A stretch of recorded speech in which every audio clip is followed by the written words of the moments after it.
Ibu Wakil Kepala Sekolah, Bu Ani sebagai Ketua Pengurus, serta ibu-ibu guru SMP Alisan yang saya banggakan, saya hormati. Hari ini kita mulai lagi ngobrol kita setelah beberapa bulan yang lalu kita sudah sempat libur. Nah, untuk pertemuan yang terakhir semester lalu itu kita sudah berhasil 3 kali kegiatan. Ada 3 sertifikat yang sudah diterbitkan oleh pengurus kita. Nah, ini kita mulai lagi untuk adik-adik semua yang baru awal-awal ajaran ini bergabung. Sekolah kita SMP Alisan itu punya komunitas belajar namanya Kombel Alisan. Nah, Kombel Alisan ini adalah wadah tempat untuk kita semua berkumpul, saling berkolaborasi, saling bekerja sama, berdiskusi untuk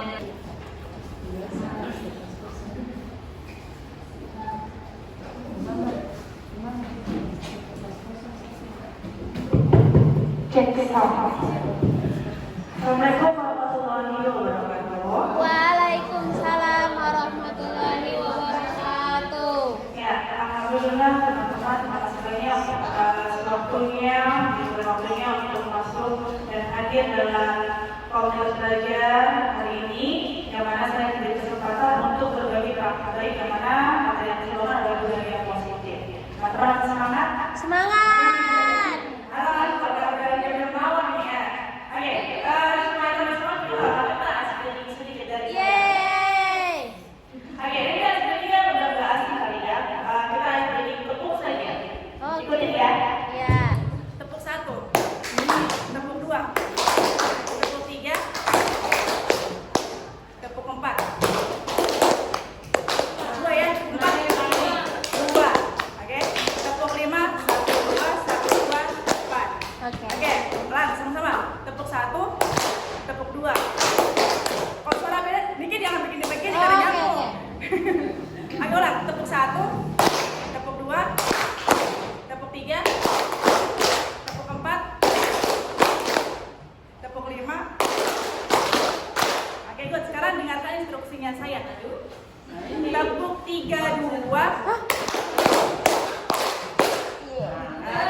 Sebelumnya saya menyampaikan maaf karena pendapat saya ada salah, dan di sini saya tidak bermaksud untuk menggurui atau mengintervensi. Saya hanya mencoba kembali menyampaikan apa yang sudah saya dapati dari pembelajaran saya selama mengikuti CGP di modul 1.2 yang mana kami belajar tentang budaya positif.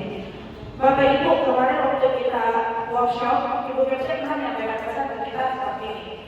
Hari pertama ketemu anak-anaknya dulu, jangan langsung belajar. Ayo kita kenalin anak-anaknya dulu dan buatlah keyakinan kelas. Nah, teman-teman belum terutama yang mulai kelas. Alhamdulillah, siapa sudah? Oke, Bu Widya, Bu Andi, Bu Mama, mana Bu Mama pengen kelas? Ya, ayo mana? Saya mau lihat kelasnya Bu Mama. Oh, belum ditempel, tapi secara tulisan saja ya, secara tulisan. Lebih bagus lagi keyakinan kelas ini. Kita mau berikan kesempatan buat anak-anak kita untuk keyakinan kelas kita mau lihat kelas kita ini kita mau apa ini supaya kita tempel, supaya itu menjadi pengingat sama reminder buat anak-anak supaya lebih berhati-hati lagi dalam bersikap. Nah, sekarang sebelum kita mulai, sebelum saya mau materi, saya pengen nanya, kita udah bikin kesepakatan sama anak-anak, tapi kita pernah nggak membuat kesepakatan untuk diri kita sendiri sebagai seorang guru? Belum kan? Belum. Kita mengajak anak-anak, yuk kita belajar positif, jangan terlambat, jangan ngojek, banyak nih. Tapi apakah kita sudah self-reminder diri kita sendiri, kita juga seperti itu sebagai seorang guru? Belum kan? Nah, keyakinan kelas itu nggak hanya harus dibuat oleh guru saja, siswa saja, tapi guru pun kita bisa membuat keyakinan guru atau bisa apa namanya keyakinan sekolah. Sekarang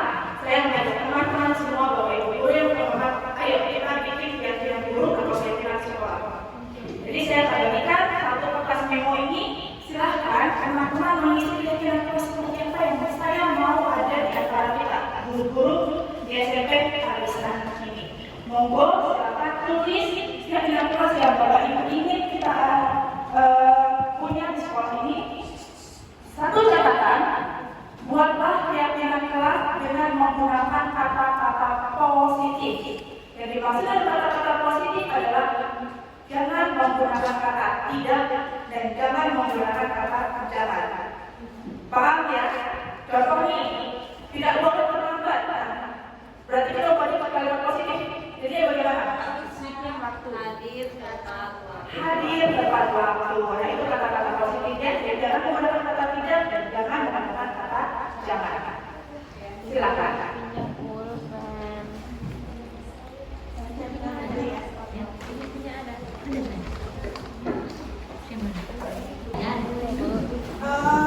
Selama proses bagi seorang guru kita mana ya supaya menciptakan budaya Kita sebagai guru apa kita sebagai guru? sebagai guru. Oh, Ini saya mengajak teman-teman guru juga sebelum kita mengajar atau menyuruh siswa kita, baiknya kita mulai dari diri kita sendiri.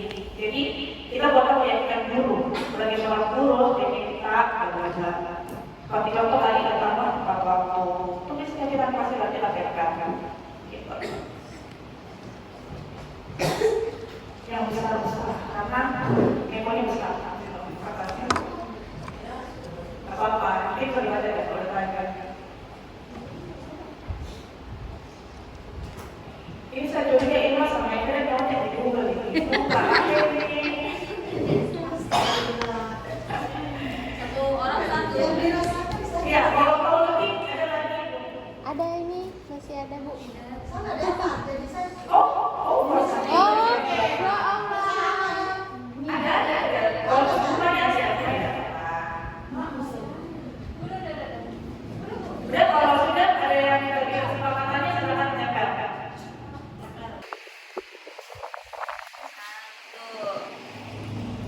Aduh, salah nih, Pak. Ayo ada orang yang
Setuju. Saling menghargai sesama teman. Kita kritik hal tersebut tidak? Insya Allah enggak ya? Ya, tujuh. Harus menyimak materi dengan bersama. Oke, ini PR buat kita sebagai orang dewasa lihatnya. Kita kan kalau anak-anak murid, perhatikan jangan ngobrol. Ketika ada pemateri depan, main HP masing-masing. Ya, tidak. Ya, kita menjalankan itu tapi kadang kita lupa. Oh, menyimak orang bagaimana? Nah itu harus menyimak materi dengan sesama. Berikutnya, menghargai dan menghormati orang yang lebih tua. Betul sekali. Setuju. Sekalipun kita status di sini semuanya sama, orang sama guru, honorer, tapi kita harus tahu posisi kita harus tahu posisi kita punya tempat, orang yang kita orang yang lebih tua dari kita, sekalipun kita setara, tapi yang harus ada etika dalam berkomunikasi dan dunia kerja juga. Bersikap dan bertutur kata yang baik, yang sopan. Ya, mungkin sekaligus curhat ya di tiap ini. Tadi setiap saya anak wali saya pasti 15 menit setelah 15 menit terakhir kita review kelas atau curhat. Jadi hasil curhatan anak-anak kelas 9 hari ini, mereka menemukan oknum guru yang tidak bicara dengan selayaknya seorang guru ke anak. Memang beliau emosi mungkin, tapi mengeluarkan kata-kata yang menurut kita anak-anak, kok seorang guru berbicara seperti ini, kita tahu kita salah, tapi seharusnya seorang guru berbicara seperti itu. Ini yang harus kita tekankan deh. Kita mengharapkan anak-anak berbaik, tapi sayangnya oknum guru atau mungkin diri kita sendiri ketika kita pada emosi, kita mengeluarkan kata-kata negatif ke anak. Kemudian sekali, tidak boleh kan? Ya kan? Nah, kalian tidak ada akhlak sama sekali, jangan bilang begitu. Lalu mereka akan, ya masa ada anak yang buruk, masa ada anak yang negatif. Jadi itu akan menjadi mindsetnya mereka. Jadi saya anak yang seperti ini, gitu. Jadi usahakan jangan mengeluarkan kata-kata negatif sekarang marahnya kita ke siswa, gitu ya. Mohon maaf, saya tidak menggurui, tapi saya cuma memberikan pendapat saja. Berikutnya, saling membantu dalam mengerjakan tugas pribadi ataupun kelompok tugas pribadi. Iya, beli nasi.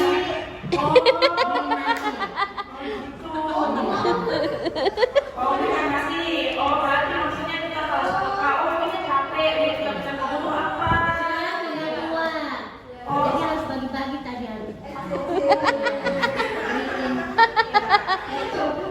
Itu agak PR ya. Oke, kalau mengerjakan membantu dengan tugas pribadi mungkin tanda kutip ya tugas pribadi tersebut apa? Melaksanakan pikir sesuai dengan jadwal. Ayo. Kita udah begini, kalau pikir sudah dilaksanakan belum? Sesuai harinya. Ya, kita tidak akan cari siapa pelaku, tapi ya kita akan juga ini masing-masing terus saya juga. Dilaksanakan tapi terlambat. Tingkatkan kualitas hubungan interpersonal. Ini saya tidak tahu maksudnya dan caranya seperti apa. Ada yang bisa dijelaskan? Memahami teman, kan pinter. Ditingkatkan kualitas hubungan interpersonal. Itu saya tidak mengerti maksud kalimat ini dan bagaimana caranya.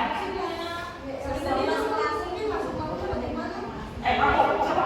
Antar teman gitu. Dan saya mungkin antar teman-teman, mungkin antar teman. Ya mungkin ada yang sombong kan. Oh iya, mungkin juga. Mungkin maksudnya seperti itu ya. Mungkin juga kayak sama kayak kelas 9A ini karena kita bagi hasil mix dari kelas 8 A, B, C, akhirnya mereka kasih kelas kelas. Dan mungkin maksudnya seperti itu. Bahkan supaya dikasih kelas mungkin dia akan mungkin seperti itu. Oke, kita tahu. Oke, berikutnya guru memberi contoh yang baik dalam bertutur kata, bersikap dan bertindak. Ini sama halnya seperti yang tadi kita bahas toh. Hadir tepat waktu, sabar menghadapi siswa, sabar betul, memberikan rasa nyaman, adil dan tidak pilih kasih. Ada nggak di antara kita yang suka pilih kasih ke siswa? Ayo.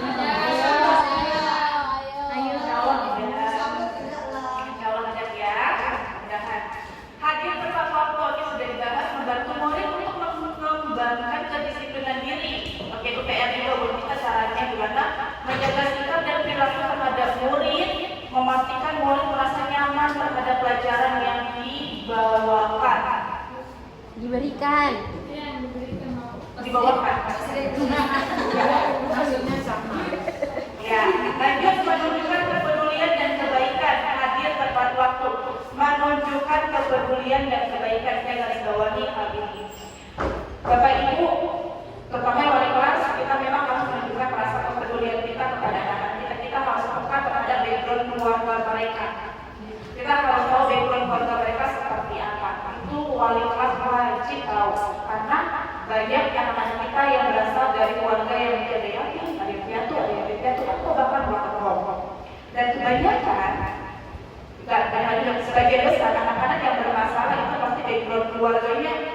ada masalah juga.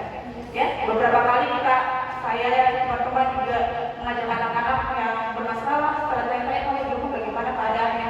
Di situ mereka menangis hancur. Nah, disitulah ternyata mereka mempunyai trauma sendiri dari rumah, makanya mereka bawa ke sekolah. Jadi penting sekali kita tahu pergumulan kita pada anak politika.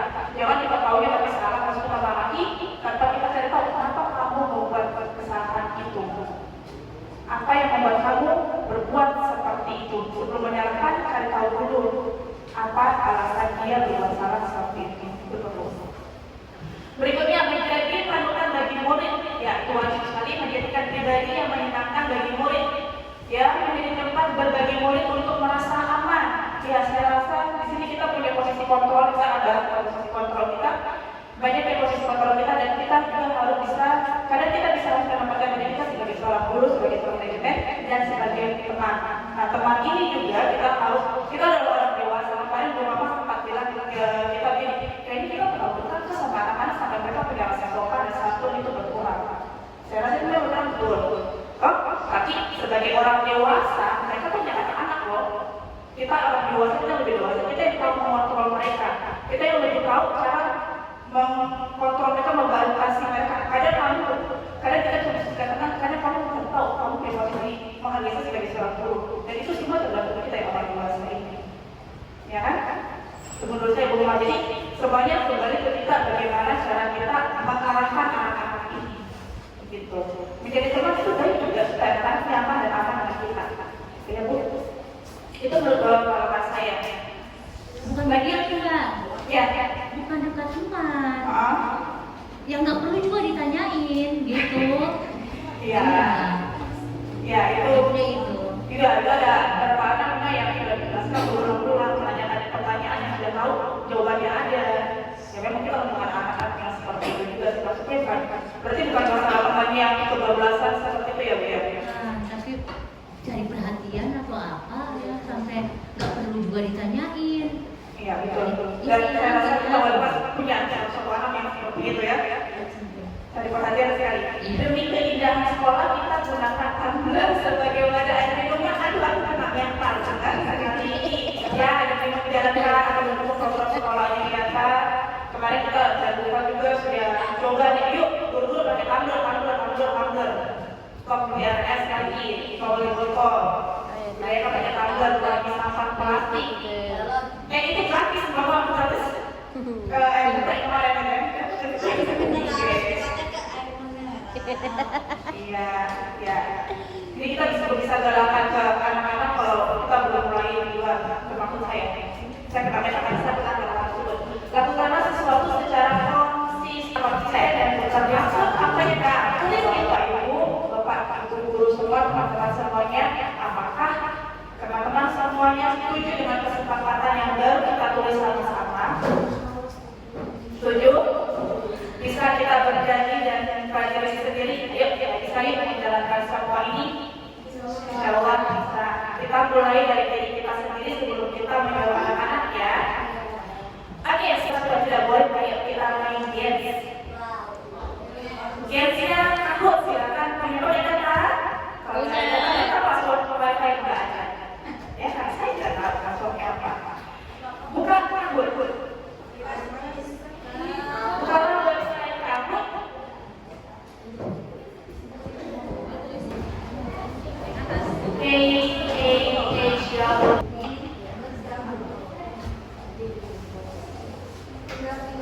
Yuk, jaringan yuk, mau saya yuk. Sebagai apa? Siswa. Ya itu adalah dukungan ya, karena tidak nyaman dengan apa yang diperlukan. Posisi kontrol manakah aku adalah melakukan untuk Bapak Ibu ya. Nah, kita mau melakukan ini kita berada di posisi apa?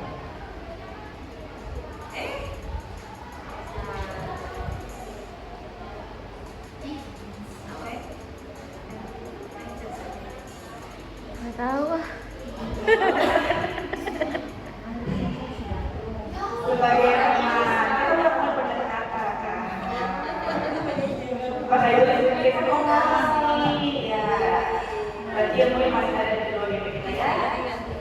Bos pertama kamu tidak pernah benar melakukannya.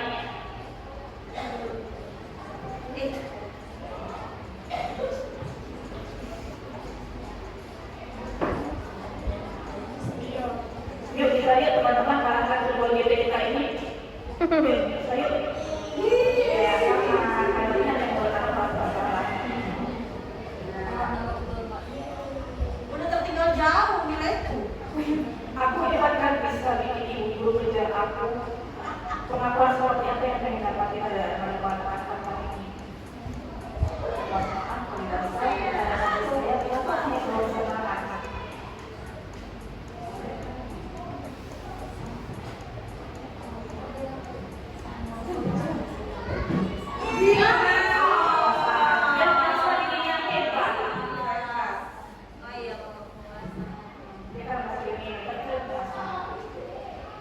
Apa rencanamu untuk menyelesaikan ini?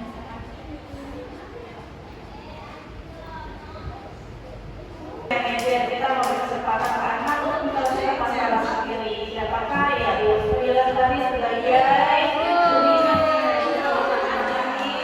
kesehatannya adalah Dia sampai 4 ya. Bapak Ibu, budaya kita berbicara tentang budaya konsep budaya positif itu banyak sekali ya, seperti yang tadi Ibu sering sampaikan. Kalau Ibu tadi mau bahas tentang budaya positif itu banyak sekali. Tapi saya ini akan memaparkan semuanya. Tadi saya kalau ambil atau memperhatikan dua hal sih, yaitu keinginan kelas dan juga posisi kontrol kita sebagai guru. Tapi saya akan menjelaskan semua secara singkat. Pertama kita akan membahas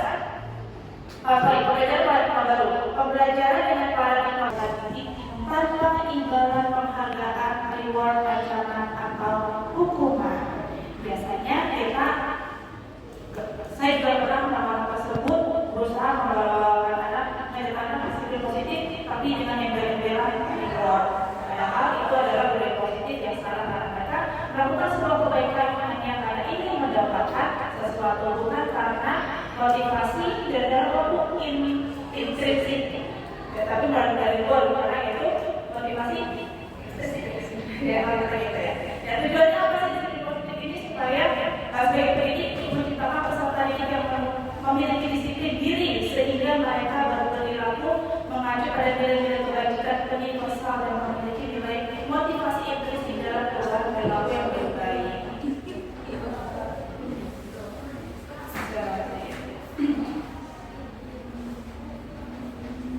Kebutuhan dasar manusia ini yang tadi saya katakan masuk dalam bios kita. Kebutuhan dasar manusia itu untuk memenuhi segala sesuatu yang kita lakukan untuk mendapatkan apa yang kita inginkan. Apa saja sih kebutuhan manusia itu? Bertahan hidup. Pertama bertahan hidup. Bertahan hidup apa yang kita butuhkan? Makan, pakaian, tempat tinggal, kesehatan, keamanan. Itu untuk bertahan hidup. Kasih sayang dan rasa diterima. Rasa diterima dipulihkan, berbagi, kerjasama, menjadi dalam kelompok, penguasaan, yang seperti dalam games kita tadi ya, harga diri, yang ingin pengetahuan dan dianggap sebagai pemimpin, diakui dan juga didengar. Kebebasan, dia ingin mandiri, memiliki pilihan, mencoba hal baru, dan mampu mengendalikan arah dirinya. Dan yang terakhir adalah kebutuhan kesenangan, yang mana dia pengen bermain, antusias, humor, dan ketawa. Ini adalah 5 dasar kebutuhan manusia. Nah, motivasi perilaku manusia itu yang tadi kita bilang motivasi itu yang dari intrinsik atau ekstrinsik.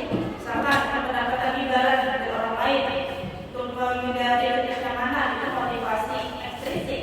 Tapi kalau intrinsik dari dalam dirinya untuk menjadi orang yang menginginkan mengenai diri sendiri itu adalah motivasi intrinsik dari dalam dirinya sendiri.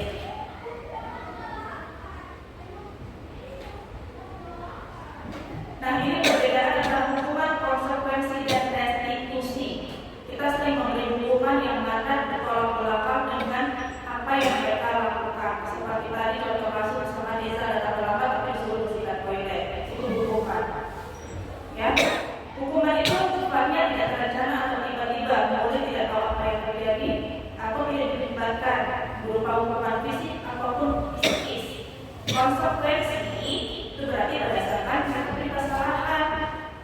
Nah, ciri-cirinya konsekuensi itu terencana, sepakati sesuai dengan peraturan. Jadi kalau kita bikin peraturan kelas, keyakinan kelas, kalau dilanggar, kita bikin konsekuensi.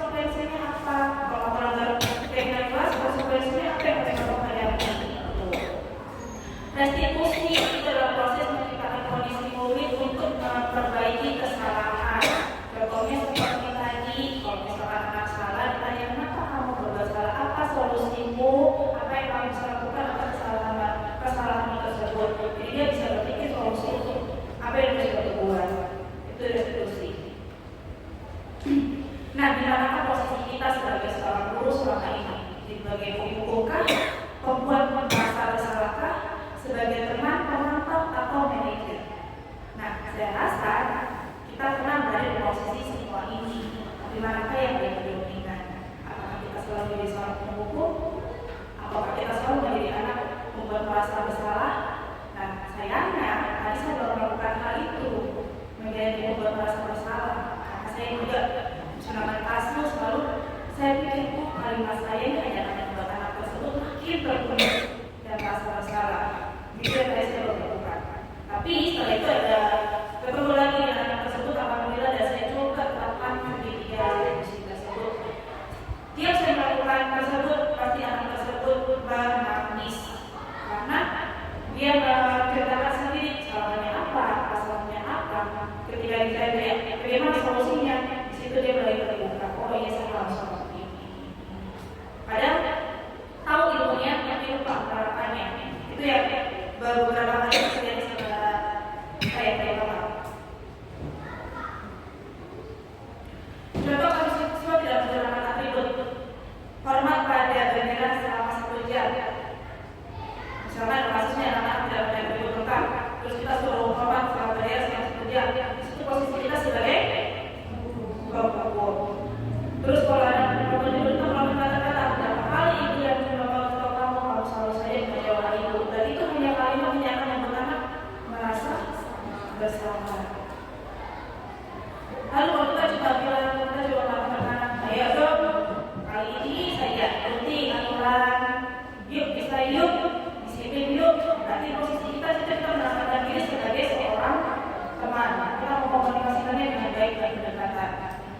Lalu kamu sudah melanggar aturan sekolah, kamu tahu nggak konsekuensinya apa?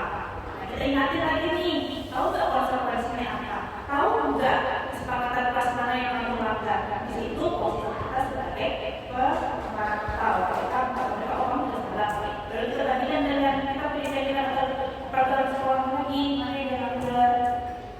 Nah, kalau kita melakukan itu sebagai posisi manajer, biasanya kita mengatakan apakah kamu tahu kesalahan di mana?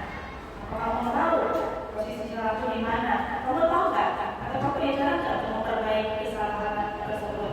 Itu manajer kita mengarahkan anak-anak mencari tahu yang punya solusi sendiri atau siapa yang perbuatannya dia. Keyakinan kelas penting sekali kita berkeyakinan kelas. Awal kita mulai materi ini kita bersepakat keyakinan kelas penting supaya anak-anak lebih mawas diri. Tadi saya bisa masuk menit, ya kan? Kenapa sih harus menggunakan keyakinan kelas? Karena keyakinan kelas itu bersifat abstrak, pernyataannya universal, luas, dibuat dengan pernyataan positif. Maka dari tadi ada yang bilang, coba kita tidak menggunakan kata tidak dan jangan, kita gunakan kata-kata positif. Tidak boleh terlambat, tepat. Sesuai dengan kondisi kelas atau sekolah. Semua wadah sekolah, wadah kelas melibatkan cara membuat keyakinan kelas. Jadi kemarin saya punya cara membuat keyakinan kelas seperti contoh video di depan. Saya pilih anak-anak, ayo buat kalian punya mau yang kalian dalam kelas seperti apa nih. Tapi saya juga coba lagi coba bilangan menggunakan kata tidak dan jangan. Nah, buat mereka. Terus banyak nih otomatis penuh dengan mereka punya ide masing-masing walaupun ada yang tidak masuk akal. Nah, itu baru saya kelompokkan kalau mau saya masuk ke bagian kedisiplinan kayak merawat tempatnya ada tempat waktu itu saya kelompokkan. Lalu setelah kelompokkan baru saya tapi kita simpulkan bagaimana cara merangkum kata-kata mereka menjadi kalimat-kalimat positif di dalam kelas. Ini saya coba rangkum dan kita kita nanti untuk mengganti kalimat-kalimat kalian ini seperti apa. Pertama saya dapat waktu menjaga ketenangan di dalam kelas. Itu mereka bilang nggak boleh ribut, harus menghargai guru di dalam. Itu banyak sekali dari mereka. Kita rangkum menjadi satu kata yang cocok, yaitu menjaga ketenangan di dalam kelas. Itu kan dia universal bahasanya. Dia mencakupannya. Itu contohnya menjaga solidaritas, membayar uang kelas dalam tepat waktu, siap menerima sanksi ketika tidak melaksanakan kewajiban, berbuat baik kepada semua orang, menjaga kebersihan dan fasilitas kelas. Ini adalah hasil ide-ide dari kelas 9A yang banyak itu kita coba rangkum. Dan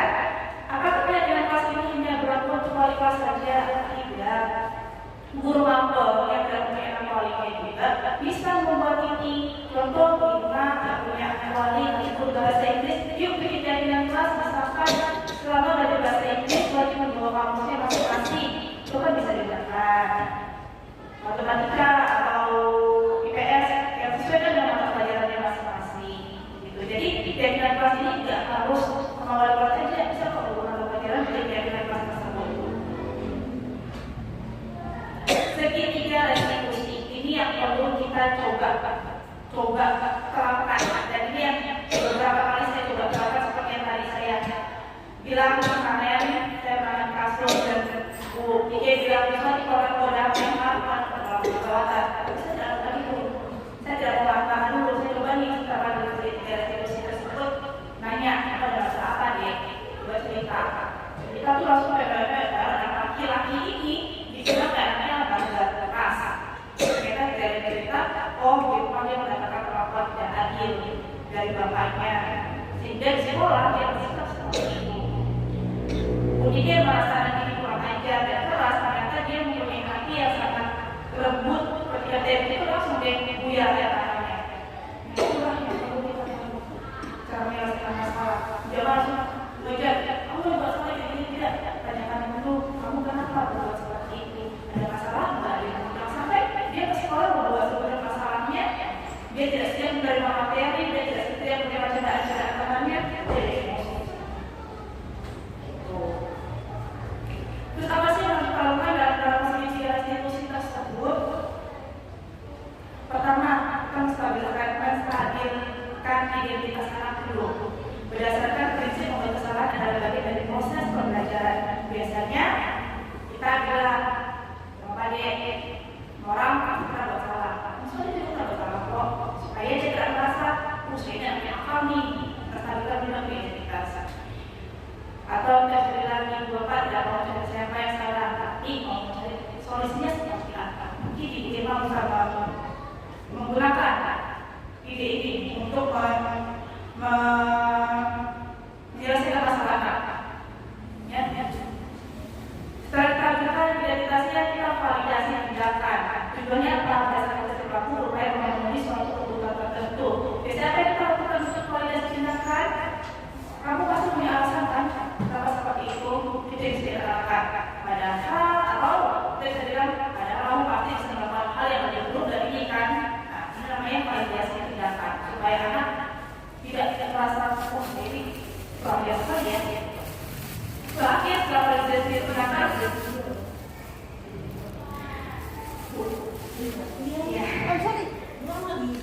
terakhir yaitu menanyakan keyakinan. Nah, ini baru kita selalu tahu kaitkan dengan keyakinan yang kita buat sama anak-anak. Berdasarkan prinsip teori kontrol bahwa pada dasarnya kita termotivasi secara intrinsik. Yang mana kita bisa tanya anak, kira-kira keyakinan kelas mana yang kamu langgar?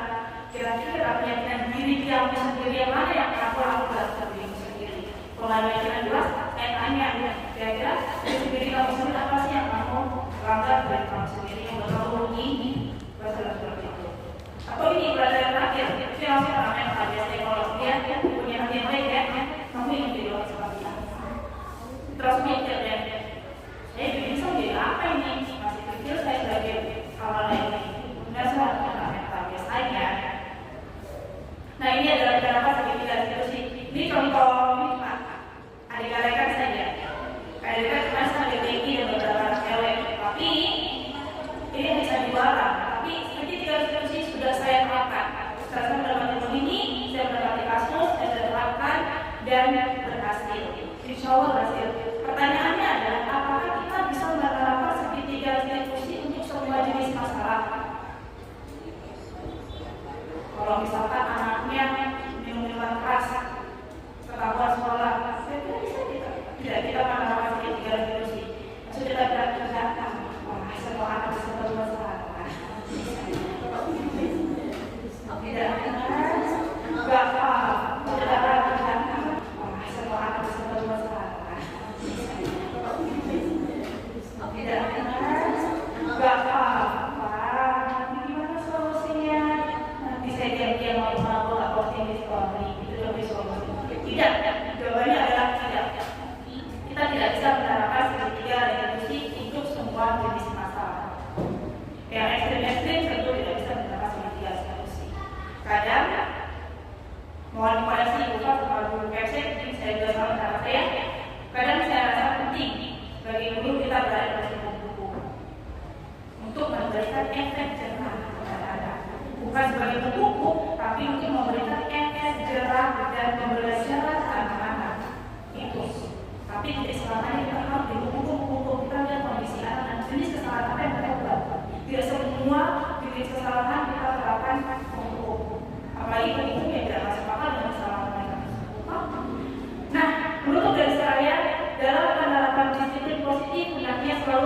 memiliki standar kepribadian profesional dan sosial yang baik di mana guru mampu menempatkan dirinya dalam posisi kontrol saat ini.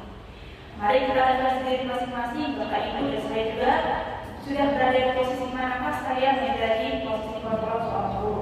Pembukukah, temankah, pembuat bahasa bersalahkah, di mana posisi saya selama ini. Bagaimana pada hari ini kita sebagai among atau sebagai manajer yang mampu menuntut murid-muridnya menjadi insan yang mandiri, merdeka, dan bertanggung jawab.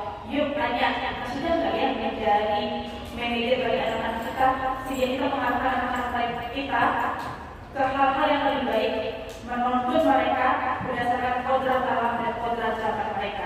Kita tidak bisa mendidik anak-anak berdasarkan zaman kita, yang harus mendidik anak-anak berdasarkan kodrat zaman mereka dan kodrat zaman dan kodrat apa Ibu?